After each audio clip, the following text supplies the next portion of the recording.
Kom ons word stil voor die Here. Aan die koning van die eeue, aan die onverderflike, die onsienlike en die alleenwyse God kom toe die lof en die heerlikheid tot in alle ewigheid. Amen.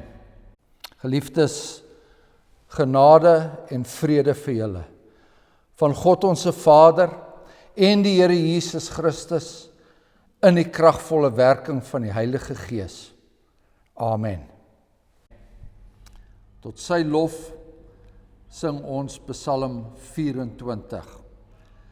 Psalm 24, die eerste, die vierde en die 5de verse. Die eerste, die vierde en die 5de verse. Vers 4, verhoog o poorte nou die boog, rys ewige deure, rys omhoog, want hy klop aan, die ere koning. Verse 1, 4 en 5 en daarna bely ons geloof saam.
Die genade en die heerlikheid van die God wat ons dien, word ook verwoord in die apostoliese geloofsbelijdenis.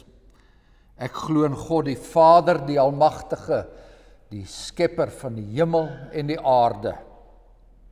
En ek glo in Jesus Christus, sy eniggebore Seun, ons Here, wat ontvang is van die Heilige Gees, gebore uit die maagd Maria, wat gelei het onder Pontius Pilatus, gekruisig is, gesterf het en begrawe is, en neergedaal het na die hel, wat op die 3de dag weer opgestaan het uit die dood en opgevaar het na die hemel, en sit aan die regterhand van God die Almagtige Vader, waarvandaan hy sal kom, om die lewendes en die dooies te oordeel. Ek glo in die Heilige Gees, Ek glo aan 'n heilige algemene Christelike kerk, die gemeenskap van die heiliges, die vergewing van sondes, die opstanding van die liggaam en 'n ewige lewe. Amen.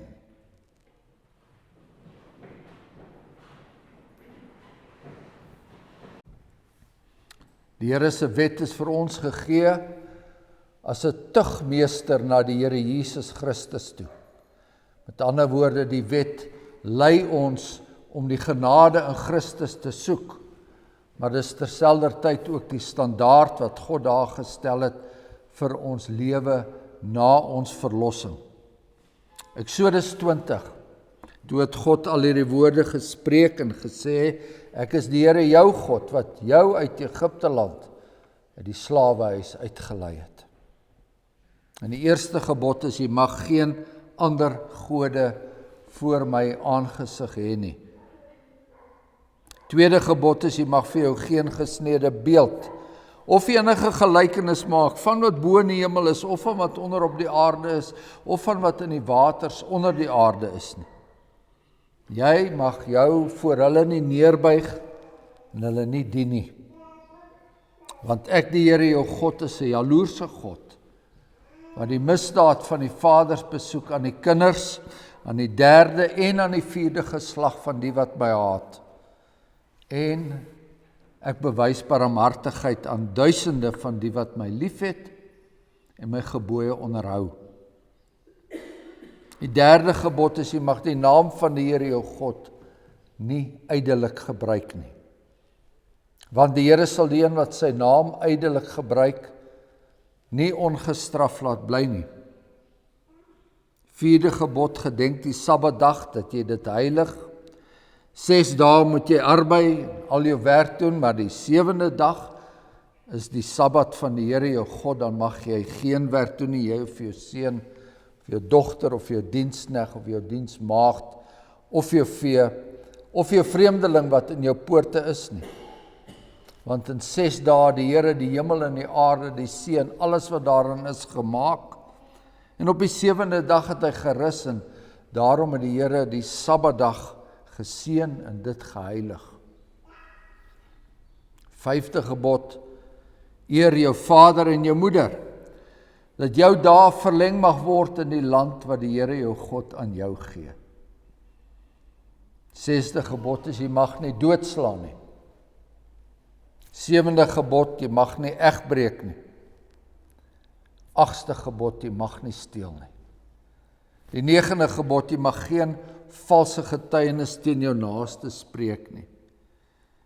En dan laastens, jy mag nie jou naaste se huis begeer nie, mag nie jou naaste se vrou begeer nie, of sy diensknegt, of sy diensmaagd, of sy os, of sy esel, of iets wat van jou naaste is nie. Ons antwoord die Here in die woorde van Psalm 18. Psalm 18 verse 12 en 14. Gods weg is gans volmaak soos hy in sy woord van al wat smet is vry soos goud gelouter 7 maal. Hy is 'n skild van keurmetaal vir almal wat op hom vertrou.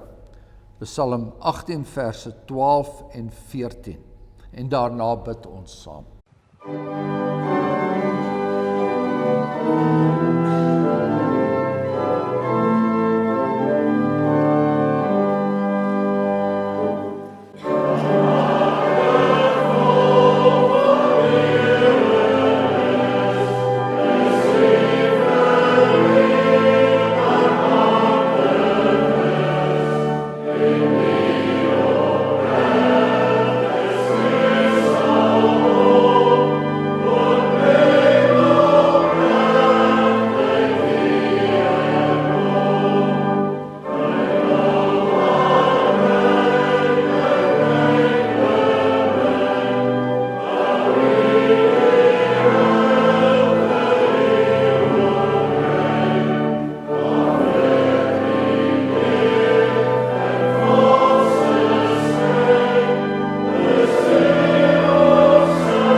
ons bid saam.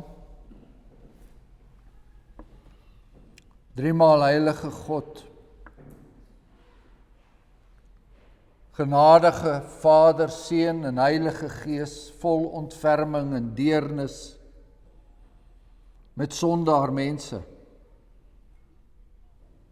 En wat ons nog meer verwonderd laat is dat U daardie deernis met ons het, terwyl ons self min daarvan tentoonstel.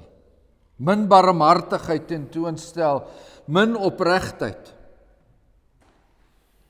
En tog kom U ons met U opregtheid deur U Seun Jesus Christus tegemoet.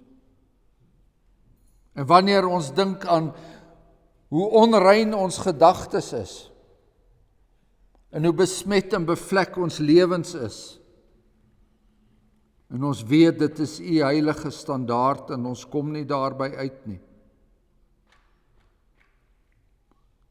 En U weet ook hoeveel valse skyn daar by ons is, hoeveel vroomheid, dat ons in ons beste klere hier Sondag by mekaar kom, maar dat wanneer U ons ondersoek, U oë wat die hele aarde deurloop en niks mis nie, dan sien U deur al hierdie valse skyn. U ken ons deur en deur. En des te meer kan ons U net aanbid en dank vir die genade wat ons het in die Here Jesus Christus. Hy wat hierdie mensdom aangesien het hier op aarde en innig jammer vir hulle gevoel het en hulle 'n woord gegee het en hulle 'n verlossing gegee het wat nie weggeneem kan word nie. Dankie vir die bemoediging van die Heilige Gees wat in ons harte spreek en vir ons sê dat hierdie woord wat ons nou gaan oopmaak, dat dit die waarheid is. Dat dit die ewige waarheid is, dat daar niks aan sal verander nie. In 'n wêreld waar daar soveel woorde en soveel beelde is elke dag, soveel dinge om te sien, soveel dinge om te hoor, soveel dinge om te lees, het ons 'n woord wat ewig is, deur die eeue na ons toe gekom het, wat vastheid en sekerheid gebring het vir ons voorgeslagte, en ook in ons lewens. En daaroor kan ons net verwonderd wees. Ons bid dan dat ons nou weer eens met die oopmaak van hierdie woord verwonderd sal wees. Verwonderd sal wees oor die verskriklikheid van U oordeel aan die een kant, en dan U ongelooflike, onbegryplike genade en goedertierenheid in dit wat ons het deur ons Here Jesus Christus. Amen.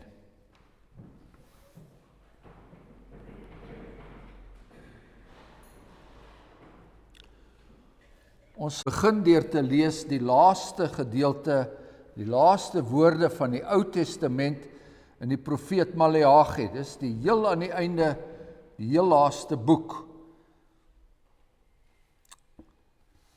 Woorde wat betrekking het op die koms van die Messias deur die profeet Maleagi. Ons lees vanaf hoofstuk 3 vers 17.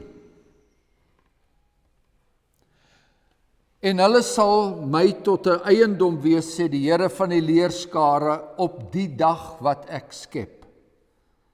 En ek sal met hulle medelee hê, soos 'n man medelee het met sy seun wat hom dien. Dan sal julle weer die onderskeid sien tussen die regverdige en die goddelose, tussen die wat God dien en die wat hom nie dien nie. Want kyk, die dag kom en dit sal brand soos 'n oond. Dan sal al die vermeteles en almal wat goddeloosheid bedrywe 'n stoppel wees. En die dag wat kom sal hulle aan die brand steek, sê die Here van die leerskare, sodat dit vir hulle geen wortel of tak sal oorlaat nie. Maar vir julle wat my naam vrees, sal die son van geregtigheid opgaan, en daar sal genesing onder sy vleuels wees, en julle sal uittrek en huppel soos kalwers uit die stal.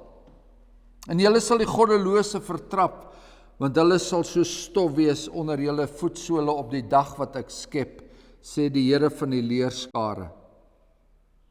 Dink aan die wet van Moses, my knegt, wat ek hom beveel het op Horeb vir die hele Israel, insettinge en verordeninge.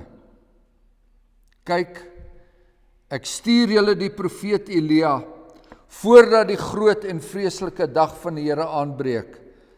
En hy sal die hart van die vaders terugbring tot die kinders, en die hart van die kinders tot die vaders, sodat ek nie hoef te kom en die land met die banvloek te tref nie. Dit dan uit die Ou Testament, en nou blaai ons na die Evangelie volgens Lukas, en ons lees in Lukas 3 vanaf die eerste vers. En in die 15de jaar van die regering van keiser Tiberius, toe Pontius Pilatus gouverneur was van Judea, en Herodes viervors van Galilea, en Filippus sy broer, viervors van Iturea, en die land Trachonitis en Lysanias, viervors van Abilene. Tydens die hoëpriesterskap van Annas en Kajafas, het die woord van God gekom tot Johannes, die seun van Sagaria in die woestyn. En hy het gekom in die hele omtrek van die Jordaan en die doop van bekering tot vergifnis van sondes verkondig. Soos geskrywe is in die boek van die woorde van Jesaja die profeet, waar hy sê, die stem van een wat roep in die woestyn, berei die weg van die Here, maak sy paaie reguit. Elke dal moet opgevul word, en elke berg en heuwel wegsak, en die krompraaie sal 'n reguit pad word, en die skurwe plekke gelyk wee. En alle vlees sal die heil van God sien. Toe sê hy, dis nou Johannes die Doper, toe sê hy vir die skare wat uitgegaan het om deur hom gedoop te word, addergeslag, wie het julle aangewys om te vlug vir die toorn wat aan die kom is? Dra dan vrugte wat by die bekering pas en moenie by julleself begin sê, ons het Abraham as vader nie, want ek sê vir julle dat God mag het om uit hierdie klippe kinders van Abraham te verwek. Maar die byl lê ook al teen die wortel van die bome. Elke boom wat dan geen goeie vrugte dra nie, word uitgekap en in die vuur gegooi. En die skare het hom gevra en gesê, wat moet ons dan doen? En hy antwoord en sê vir hulle, wie 2 kledingstukke het, moet meedeel aan hom wat nie het nie, en wie voedsel het, moet dieselfde doen. En tollenaars het ook gekom om gedoop te word en vir hom gesê, meester, wat moet ons doen? En hy antwoord hulle, moenie meer invorder as wat julle voorgeskrywe is nie. En die soldate het hom ook gevra en gesê, en ons, wat moet ons doen? En hy sê vir hulle, julle moet niemand geweld aandoen of iets afpers nie, en wees tevrede met julle soldij. En terwyl die volk in verwagting was en almal in hulle hart oorweeg het aangaande Johannes, of hy nie miskien die Christus was nie, antwoord Johannes almal en sê, ek doop julle wel met water, maar hy kom, wat sterker is as ek, wie se skoenriem ek nie waardig is om los te maak nie, hy sal julle doop met die Heilige Gees en met vuur. Sy skop is in sy hand, en hy sal sy dorsvloer deur en deur skoonmaak en sy koring saambring in sy skuur, maar die kaf met onuitblusselike vuur verbrand. Hy het dan ook met baie ander vermaninge die evangelie aan die volk verkondig. Maar toe Herodes die viervors deur hom bestraf is oor Herodias, die vrou van Filippus, sy broer, en oor al die slegte dinge wat Herodes gedoen het, het hy, dis nou Herodes, by alles nog dit gevoeg, dat hy Johannes in die gevangenis opgesluit het. En toe die hele volk gedoop, en Jesus ook gedoop is, en hy besig was om te bid, het die hemel oopgegaan, en die Heilige Gees het in liggaamlike gedaante soos 'n duif op hom neergedaal, en 'n stem het uit die hemel gekom wat sê, U is my geliefde seun, in U het ek 'n welbehae. Dit is die woord van die Here en ons lees tot sover daaruit. Kom ons antwoord nou daarop deur Psalm 97 te sing. Die eerste en die tweede verse. Psalm 97, 'n vlam van vuur gerig wat voor sy aangesig ontbrand aan alle sye, verteer sy teepartye. Psalm 97 verse 1 en 2.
Die woorde wat ons as teksgedeelte gebruik, vind ons aan die begin van vers 21 in die 3de hoofstuk van die Lukas Evangelie.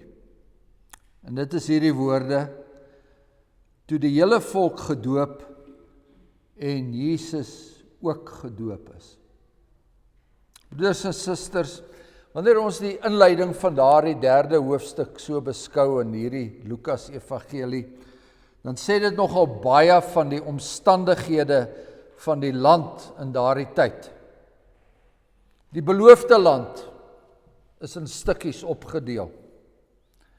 En die volk is oorgelewer aan vreemde oorheersers, Romeinse diktators en konings soos Herodes, die vuurvors, oorgelewer aan korrupte hoëpriesters, wat destyds deur die goewerneurs Pontius Pilatus self aangestel is. Johannes die Doper se prediking bring egter geen verligting aan hierdie volk nie. Hoegenaamd nie, want daai bietjie nasionale trots wat hulle dalk nog gehad het, wat dalk nog onder hulle was, word met een enkele woord uitgevee: addergeslag. Hulle dalk nog gedink, hulle is kinders van Abraham, kinders van die verbond, erfgename van die beloftes. Wel, dis jammer, maar hulle is nie, hulle is kinders van die slang. God kan net sowel kinders van Abraham uit hierdie klippe verwek. Met ander woorde, die klippe het 'n nader verwantskap met Abraham as wat hierdie volk het. Skokkend. Israel staan hier voor die Here op dieselfde basis as die heidenvolke. En God se oordeel is aan die kom. Addergeslag, wie het julle aangewys om te vlug vir die toorn wat aan die kom is?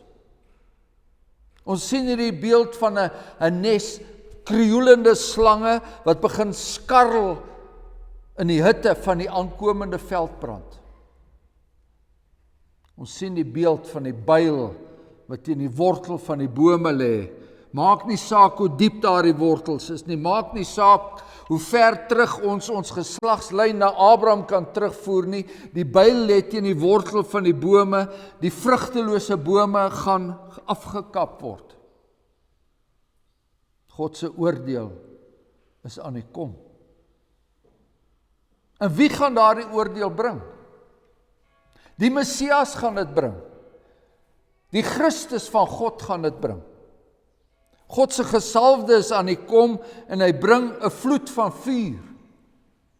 Ek doop julle wel met water, maar hy wat kom, hy sal julle doop met die Heilige Gees en met vuur. Ons sien die beeld van die landbouer met die skop in die hand. Die koring is gedors. Die osse het reeds die gedorste koring fyn getrap. En nou bly dit net oor om daardie koring en daardie kaf te skei. Die landbouer begin aan een kant. Stelselmatig gooi hy die gedorste koringhalms in die lug. Die swaarder koring val onmiddellik op die vloer. Die ligter kaf word deur die wind weggevoer. Totdat die dorsvloer deur en deur skoon gemaak is. Eintlik, al verskil is dat Johannes eintlik nie na koring verwys nie. Hy verwys na mense. Hy verwys na 'n skeiding wat daar onder die volk Israel sal kom, wat die ware volk, die ware Israel uitmekaar sal haal, so radikaal soos die skeiding wat daar is tussen koring en kaf. En die komende Messias, hy is die landbouer met die skop in sy hand, wat die kaf met 'n vloed van vuur sal verbrand. Hy is die vervulling van die profesie van Maleagi wat ons gelees het. Maleagi 4 vers 1. Die dag kom en dit brand soos 'n oond. En dan sal al die vermeteles en almal wat goddeloosheid bedrywe, sal dan 'n stoppel wees. En die dag wat kom sal hulle aan die brand steek, sê die Here van die leerskare, sodat vir hulle geen wortel of tak oorgelaat sal word nie. Johannes sê, hy wat Johannes is, kan nie die Christus wees nie. Want sy doop en Christus se doop verskil. En terloops geliefdes, die feit dat Johannes die doper se doop en die Christelike doop verskil, word deur talle charismatiese bewegings misgekyk. En daarom dring hulle vandag daarop aan dat ons as gelowiges net so moet doop soos Johannes die mense in die Jordaanrivier gedoop het. Johannes dompel hulle koppe onder die watervloed van die Jordaanrivier, slegs as 'n teken van die komende vloed.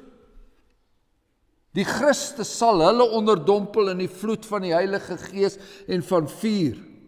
Johannes se doop gebruik slegs die teken van die oordeelsvloed, dieselfde oordeelsvloed wat die mensdom in Noag se tyd getref het, dieselfde oordeelsvloed wat Farao in sy strydwaans getref het. Johannes gebruik daardie teken om te verwys na 'n erger vloed wat aan die kom is, die Christus se vuurvloed. Johannes dompel hulle onder, maar hy laat hulle nie verdrink nie. Hy bring hulle koppe weer op. Hierdie keer kom hulle veilig deur, sodat hulle self kan bekeer, sodat hulle kan onderwerp voordat dit te laat is, sodat hulle kan onderwerp aan die Messias voor dit te laat is. Hulle kan onderwerp aan die oordeelbringer wat aan die kom is. En weer eens, wie is dit wat geoordeel gaan word? Dis hierdie mense wat voor hom staan, die tollenaars, die afpersers, die soldate, die syniges, die onmededeelsames, die mense van Jerusalem en die hele Joodse land, die hele ou addergebroedsel. En so lees ons, en so sê ons teksvers, so is die volk gedoop. En die hele volk wat Johannes se boodskap gehoor het en dit geglo het, en vergifnis gesoek het, die hele volk wat die woorde van die profeet gehoor het en hulle self wou verootmoedig voor die komende Messias, hulle het die teken van Johannes se doop ontvang. Ja, daar is een aan die kom, een sterker as Johannes, een waardiger as Johannes, baie waardiger. En ons moet ons voor hom verootmoedig. Dit is die komende Messias. Slegs deur hom kan ons die komende oordeel vryspring. Slegs die Christus kan ons red van die vuurvloed.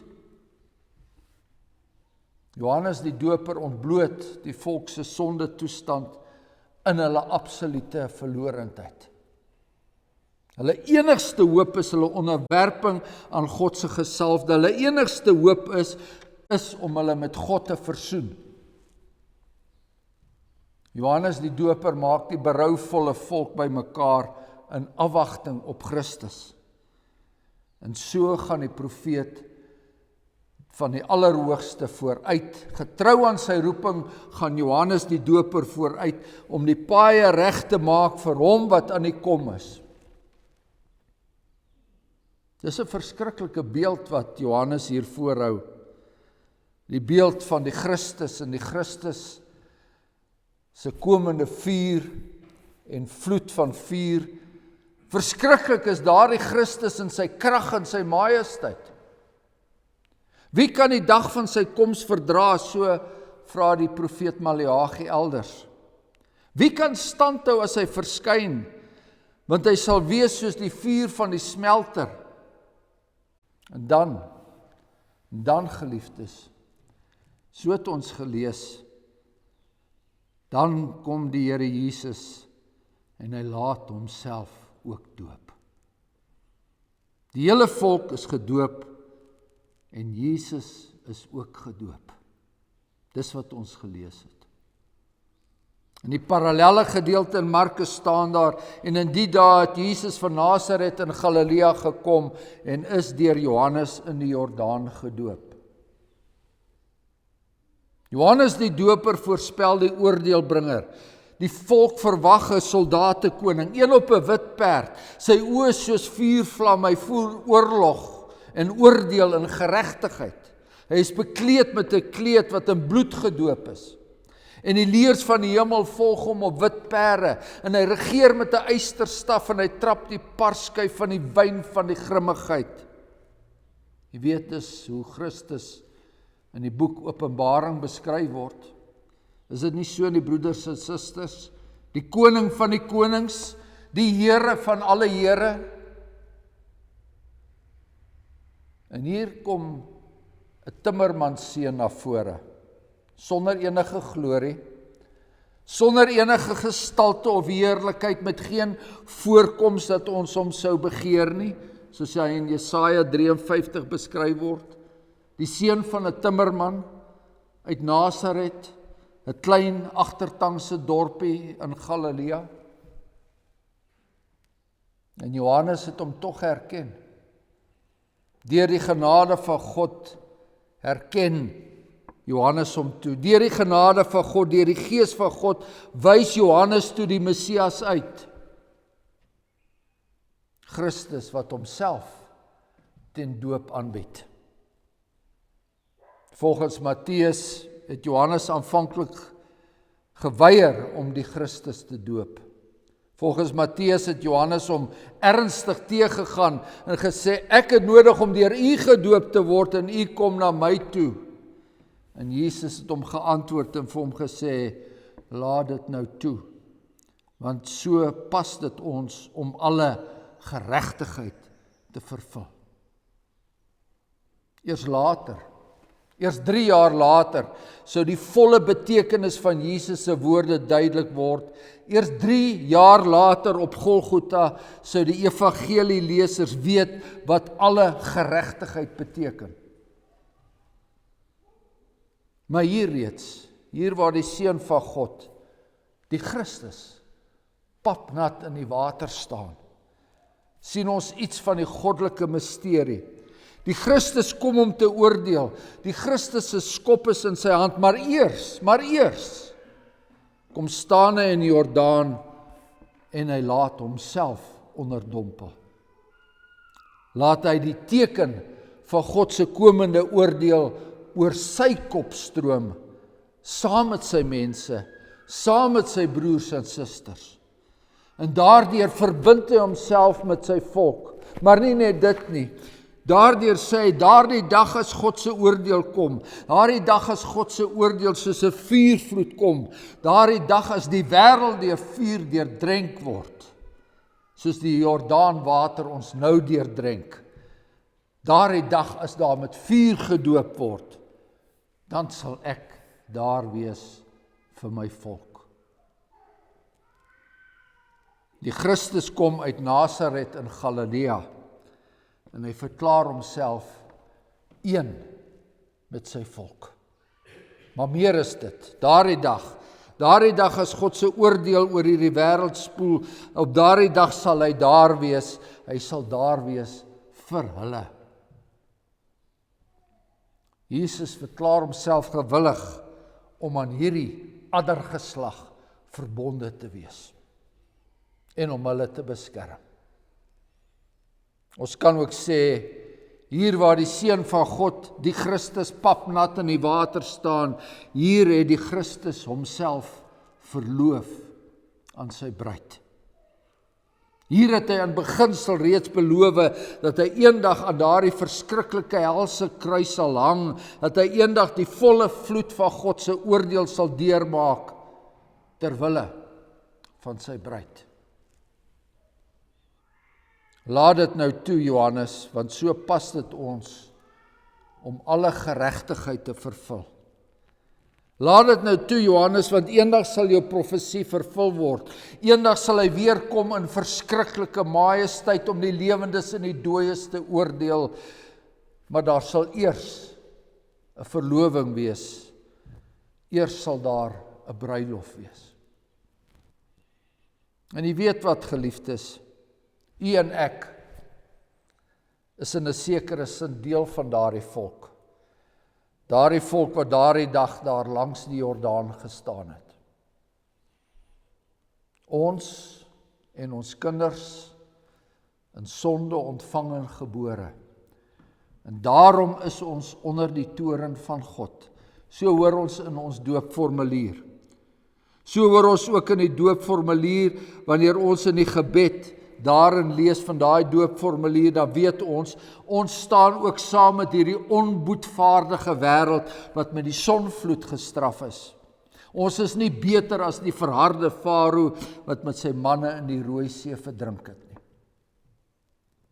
Dankie vir die genade van ons Here Jesus Christus.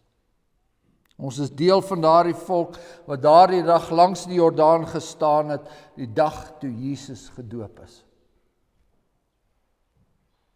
En tog weet ons vandag meer as hulle, baie meer, is dit nie so nie, geliefdes? Dit wat vir hulle in die toekoms gelê het, is vandag vir ons 'n herinnering. Ons weet wat daardie verloving en wat daardie huwelik, wat dit vir Jesus gekos het. En ons kan nie anders as om met skaamte en afgryse vervul te wees as ons die gebeure van Golgotha aan herinnering roep nie, as ons onthou hoe Jesus vir ons se skuld was toe God sy oordeel op hom uitgestort het.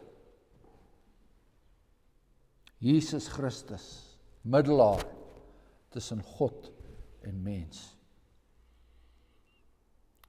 En ons weet meer, want ons het self ook 'n ander doop ervaar, en dit is die doop van die Heilige Gees. Ons kan vandag terugkyk na die vervulling van die ander deel van Johannes se profesie, die dag toe Christus hierdie wêreld met die Heilige Gees gedoop het. Die dag toe die Gees van God uitgestort is en God se berouvolle volk deurdrenk het. En daarmee die tydvak van die Nuwe Testamentiese kerk ingelei het. In daardie doop en deur daardie doop leef, groei en getuig ons elke dag. In en deur die waarheid van die Gees kan ons ook nie anders as om saam met Paulus te getuig oor die diepte van die rykdom en die wysheid en die kennis van God. Hoe ondeurgrondelik is sy oordeele. Hoe onnaspeurlik is sy weë. Want wie het die gedagte van die Here geken en wie was sy raadsman gewees? Amen. Kom laat ons dank.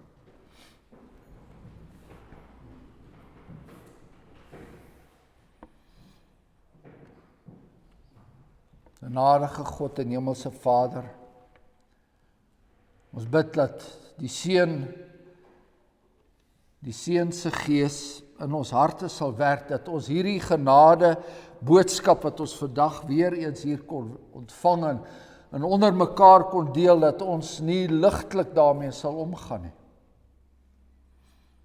Dat ons nie teen die Heilige Gees sal laster. En die genade wat ons in die Here Jesus Christus het, dat ons dit sal afwys nie. En ons bid dit nie net vir onsself nie, ons bid dit ook vir diegene wat hierdie boodskap hoor, ons bid dit vir ons familie, ons vriende, hierdie gemeenskap waarin ons beweeg, hierdie wêreld waarin ons beweeg. Want so maklik gaan ons met hierdie dinge om, so vanselfsprekend. Ons bid dat U vir ons die verskriklike erns hiervan sal laat besef. Dat ons sal besef wat ons in die Here Jesus Christus het en hoeveel ons hom werklik moet waardeer. En dat ons hom sal lief het bo alles. Ons vra Hemelse Vader dan dat die genadewerking van die Heilige Gees, dat dit sal uitkom by almal. Almal, nie net die wat by ons vir ons lief en dierbaar is nie, maar vir elke uitverkore kind van God. Dat daardie genade boodskap sal uitkom by hulle, voordat die groot en deurligte dag van die Here aanbreek. Amen. Ons sluit af deur Psalm 36, die 2de vers te sing. U goedheid, Heer, is hemelhoog, U waarheid tot die wolke boog. U reg sal nooit begewe, maar staan soos berge, vas van voet. En die oordeel is 'n diepe vloed. U sorg vir al wat lewe. Die 2de vers van Psalm 36.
Ontvang nou die seën van die Here en gaan daarmee in hierdie week wat kom.